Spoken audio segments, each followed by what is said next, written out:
1152টি অভিযোগ জমা পড়েছে গুম তদন্ত কমিশনে। এরই মধ্যে 1000 অভিযোগ যাচাই বাছাই সম্পন্ন হয়েছে। দর্শক, এ বিষয়ে গুলশানে গুম কমিশনের সংবাদ সম্মেলন চলছে, সরাসরি চলে যাচ্ছে সেখানে। আশা করা যায়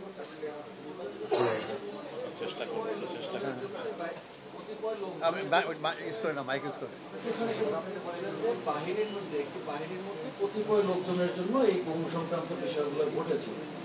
বাহিনীর ছত্রছায়া কি কতিপয় লোকজন এই কাজ করতে পারে? না, ওটা তো না, ওটা তো উপর থেকে বলা হয়েছে। ডেফিনেটলি এটা তো কমান্ড রেসপন্সিবিলিটি আছে, এবং আমরা আমাদের ফার্স্ট রিপোর্টে বলছি, মানে ইন্টারিম রিপোর্টে, যে ওইটা from the highest level of be then political government. এগুলো গুমের ঘটনা মোস্টলি হয়েছে as per the directive or at the behest of the highest level of the then political government.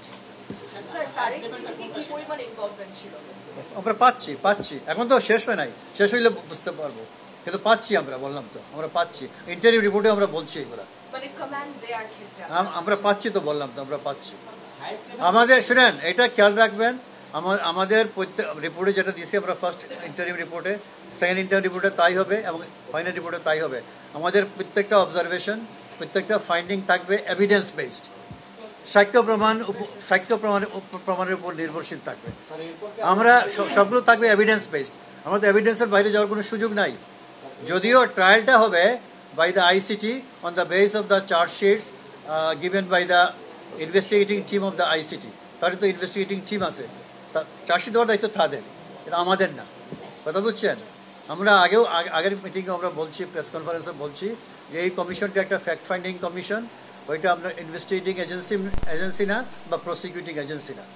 Clear?